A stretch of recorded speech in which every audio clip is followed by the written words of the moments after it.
Okay, hello everybody. This is going to be Hebrew basics. ברוכים הבאים לעברית בסיסית, עברית למתחילים. At any rate, you see the asterisk there revisited. What it basically means is that the goal of this lesson and the subsequent lessons that are going to go on this playlist are just going to be a springboard for everybody who wants to join our in-person / online classes. I am currently working with a small group in a hybrid model, and so many people over time have been asking me about joining the Hebrew lessons, but have been intimidated about joining halfway. But we are taking things very slow, so hopefully this lesson will serve as, and the playlist in general will serve as kind of something that we can,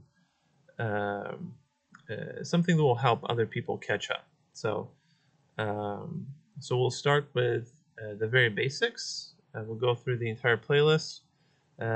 If you want me to do a more thorough breakdown of some of the stuff that we're going to cover, I'm sure there are other videos on YouTube that are doing an amazing job at breaking down the alphabet and going slower.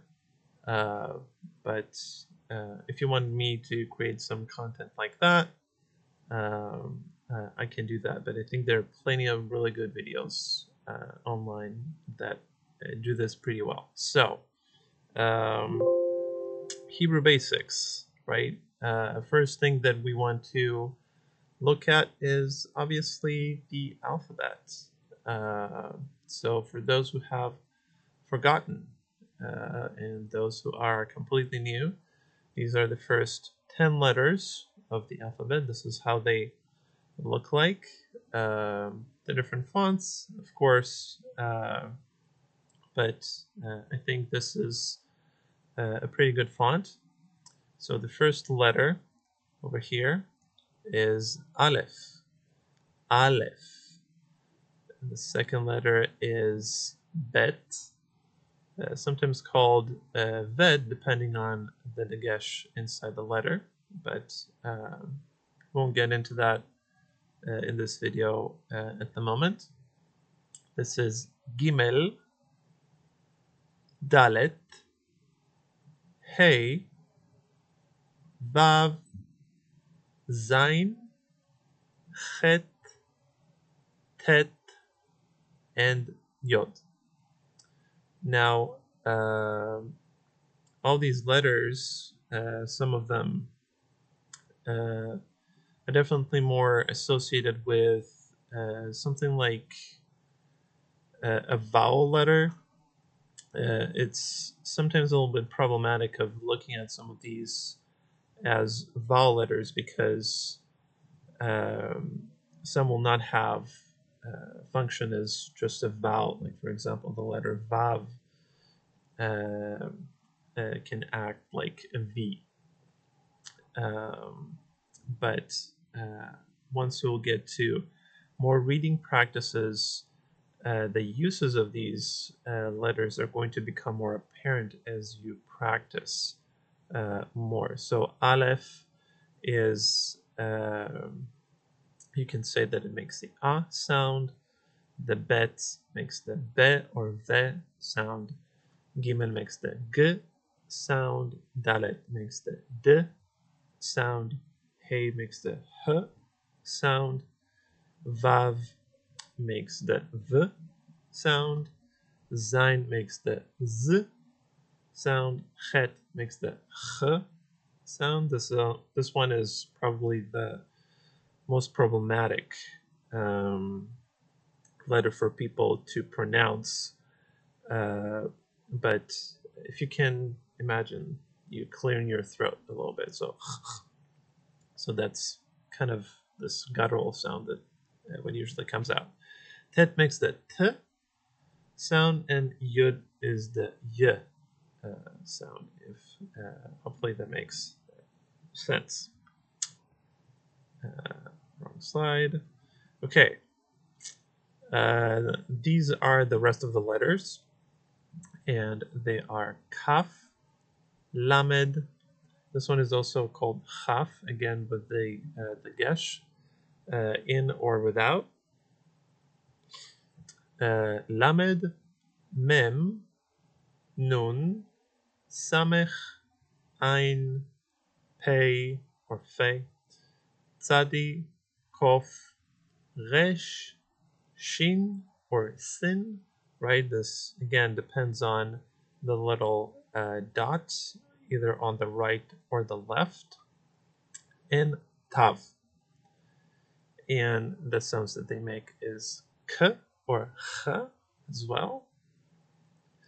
Lamed makes the l sound. Mem makes the sound. Nun makes the sound. Samech makes the s sound. Ein is like the aleph, a, but it's more guttural, so it's a. Kind of comes from the back of your throat. Pei can be pei, p, or f, depending on the dagesh. Tzadi makes the ts sound. Kof is k. Resh is r. Shin is sh or th, depending if it's shin or sin. And tav makes the t sound.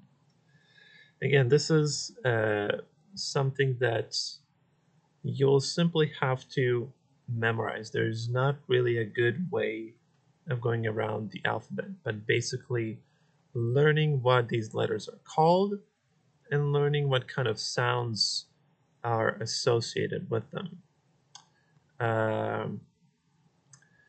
Now, all these consonants, given nikud, these diacritics, that these little symbols that go underneath each consonant, underneath each letter, or over here, are going to create movement for the consonant. They're going to create a sound. If we were looking at these as k, u, n, and so on, these nikud are going to function as vowels in the English.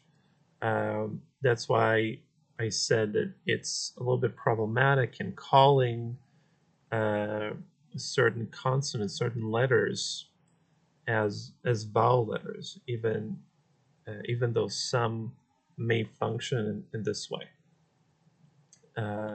But to create movement for a static sound, we are going to use these nikud. And they all have names. Now, another disclaimer that for modern Israeli speakers, they're going to be reading without vowel markings. But definitely in the beginning, you'll want to be able to read them, to read Hebrew with these vowel markings. So this slash underneath a consonant, I'm just using aleph as an example, this would make a. So patach would make the a sound. Now, it doesn't have to be aleph, it could be mem, for instance. Mem, the letter mem, makes the sound, for instance, right? And so if I'm going to plug it in instead of the aleph, I'm going to get a ma sound again. So all these vowel markings basically create movement for the letters. So patach will be a. This symbol is a kamatz. It'll also mean a. Segol and sere, they both look like 2 dots or 3 dots, and they'll make the e sound. Chirik looks like this single dot over here, and they'll make an e sound. Cholam would make the O sound. Then you have a kubutz that will make a U sound. And then this is where the vav together with this dot over here will function as a vowel. And it's called a shuruk. And it will also make an U sound like the kubutz. All right. Again, there is no good way of going around it. You really have to memorize these symbols and how they interact with the letters once they're plugged in there. Assuming that you have covered at least the alphabet and the nikud in the previous lessons or in your own spare time, you're going to get to something like this. This is just a basic reading practice. Again, we're not taking the whole syllabus from scratch. We're just kind of giving a brief overview. Again, if you have questions, you can write them down in the comments and I can try to answer you as best as I can. But basically what you want to do is you want to learn the alphabet, then you want to learn the nikud, and then you want to start reading. Kind of like the first basic skill. So this is the word kelev, that stands for dog. Sefer, that stands for book. Yeled stands for boy. Tapuz stands for orange. And ish, that means man.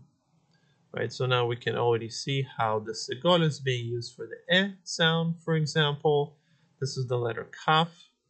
The dagesh inside gives it the k sound. So it'll be ke, lev. Right, so le and v doesn't have anything underneath, and it's just static. So you will read it kelev.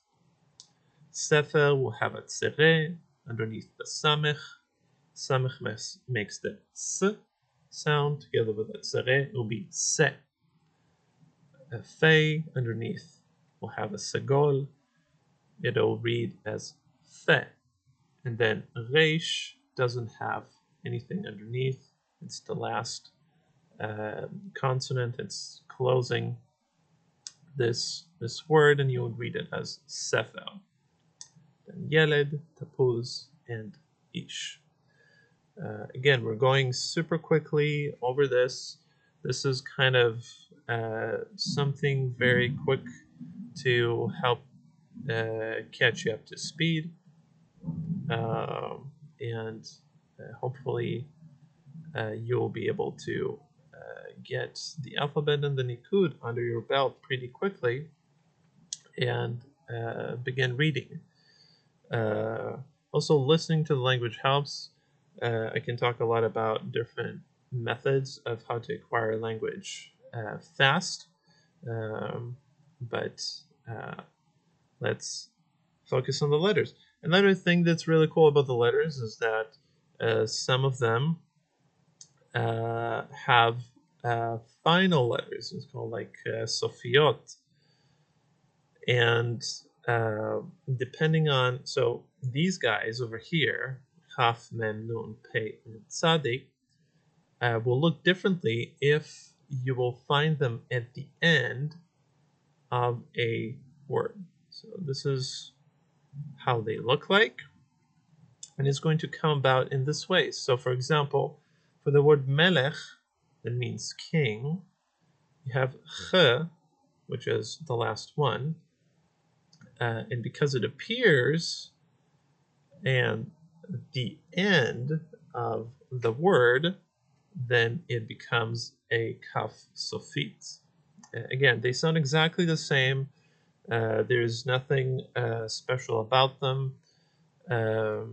They're only there because they just appear at the end. They just morph into a different shape.